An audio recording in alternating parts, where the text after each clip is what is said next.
रमेश लंडनच्या गोंयकारांक माये मोगाचो नमस्कार। हांव कॉमेडियन क्रिस्टियन कुडीत कोत्ता कॉमेडी किंग कॉमेडियन आगोस्तिनो। हाचो तियात्र गांवची जात्रा बानगुडी सोत्रा।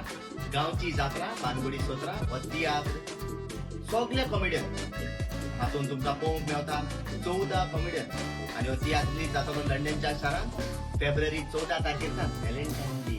फेब्रुवारी 14 तारखेर हो तियात्र जातलो वेम्बली। फेब्रुवारी 15 तारखेर साउथ हॉल 2 शो। फेब्रुवारी 16 तारखेर स्विंडन मेकाउला। सदांच तुम्ही आमकां तुमचो मोग दिला। हे पार्टी तुमगे मोग आमकां दितली आनी सगळीं तुमी शोआ येतली। तर मेळया गांवची जात्रा बानगुडी सोत्रा ए किया तुला यार प्रॅक्टिस मध्ये करे किती वेळ व्हिडिओ कसा येयले प्रॅक्टिस या बाबा वयता तर मेळया फेब्रुवारी 14 तारखेर गांवची जात्रा बानगुडी सोत्रा।